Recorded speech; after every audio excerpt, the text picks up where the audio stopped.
Education සිස්ටම්ෙන් අපිට ගන්නලා තියෙන්නේ ඕකේ දොස්තර කෙනෙක් වෙන්න ඕන ඉංජිනියර් මයින්සෙට් එක. දැන් ගොවියෙක්ව දැන් මෙයා කිව්වා ඉස්සෙල්ලා 2% අඩුවෙන් කියලා USA වල right ලංකාවේ ඊට වඩා ගොවියෝ ඉන්නවා. වාස හොඳයි right ආණ්ඩුවට මොන හරි කරලා we can get subsidies also. ඇයි එහෙම වෙන්නේ නැත්තේ?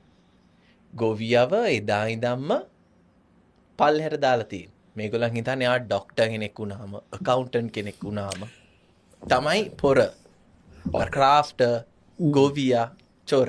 නෑ මං ගොඩක් අයට කියන දැන් ඇත්තටම බ්ලූ කොලර් ජොබ් එකක් කරන එක පට්ට හොඳයි. යා. ඒ කියන්නේ හිතන්න පොල් කඩන කෙනෙක් කියලා. උදේ 11 වෙද්දී එයාගේ වැඩත් ඉවරයි. හැබැයි රුපියල් 7-8000ක් දවසකට හොයලා. අනිත් එක ඔයා හරියටම පොඩි දැන් පන්තියට ගියාම ඔයා උඹ ගිහිලා පොල් කඩන්න තමයි ලකුණු අඩු නම් මොනවද කියන්නේ. පොල් කඩන මිනිස්සෙක් තමයි වෙයි කියලා. ඉතින් මොකද්ද වැරද්ද? මොකද්ද වැරද්ද? මේ මිනිස්සයා හරියට පොල් කඩන්න දන්නවද? බුක් ස්මාර්ට් නැතුව එයා පීපල් ස්මාර්ට් නම් එයාට පොල් කඩන ඒජන්සියක් උනත් දාන්න පුළුවන්. අනිත් ඒ මං කිව්වේ දැන් ලංකාවේ ඒ වගේ ඉන්ෆෝමල් සෙක්ටර්ස් වල වැඩ කරන එක ලාභයි. ටැක්ස් ගෙවන්න ඕනේ නැහැ. ට්‍රැක් වෙන්නේ නැහැ. කෙලින්ම රත්තරන් බඩු වලින් සේව් කරන්න පුළුවන්. ආයේ බැංකුව වල දාන්න ඕනේ කිසි ප්‍රශ්නයක් නැහැ. ඔක්කොම වෙන්නේ අපි අර ඉගෙනගෙන ඩොක්ටර් කෙනෙක් ඕවා කරන්න බෑ ඩොක්ටර් කෙනෙකුට. ඒකට අනිවාර්යෙන් අර පැත්තේ ඉන්න එක ඇත්තම අර ලංකාවේ ඉන්නන ඉන්ෆෝමල් සෙක්ටර් එකේ වැඩ කරන ඇත්තම පට්ට ලාභයි. ඒක ඇත්ත. and also දැන් ඔයගොල්ලන් අහපු ප්‍රශ්නේ තියෙන්නේ බිස්නස්මන් කෙනෙක්ට මොනවාද තියෙන issues. මම දන්න වශයෙන් මම මේ ගැන කල්පනා කරලා තියෙනවා ගොඩක්. එකක් සමාජීය මට්ටමින් issues එනවා. ඒ කියන්නේ ඔයගේ community එක මොකක්ද හිතන්නේ? ඔයගොල්ලන්ට කොයි වගේ support එකක් දෙනවද?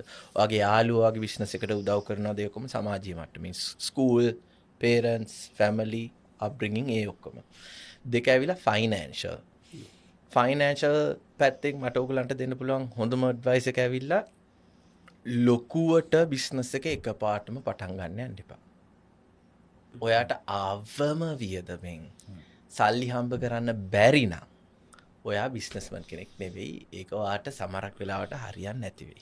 මේ ඔයා රුපියල් 1000කින් ප්‍රොෆිට් කරන්න බැරි නම් ඔයාට ලක්ෂයකින් ඊට වඩා ලොකු අලාභයක් තමයි සිද්ධ වෙන්නේ නායකාරයෙක් වෙලා කෙලින්ම නෙක්ස් ලෙවල් පාට රුපියල් 1000ක් 1100ක් කරන්න බැරි නම් ලක්ෂයක් 1,10,000ක් කරන්න කොහෙත්ම බෑ. ඔයා ඇමති කෙනෙක් නෙමෙයි කියලා ඔයා දැනගන්න ඕනේ. රජයට විතරයි කිසිම ප්‍රාග්ධනයක් නැතුව කිසිම කැපිටල් එකක් නැතුව බිස්නස් කරලා ලාභ ලබා ගන්න පුළුවන් ඉන්නේ ලංකාවේ ඇමති කෙනෙක් වෙන්න ඕනේ. මම මේ වගේ හොඳ එක්සාම්පල්ස් දන්නවා. මම දන්න මගේ මිත්‍රයෙක් ඉන්නවා.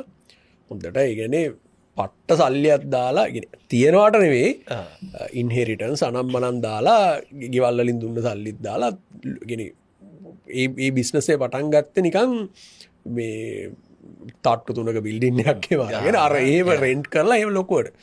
හැබැයි මාස 6ක් 8ක් දිව්වා. අර තිබ්බ ඉනිෂියල් කැපිටල් එක නිසා දුවන්නේ ලොස් පිට.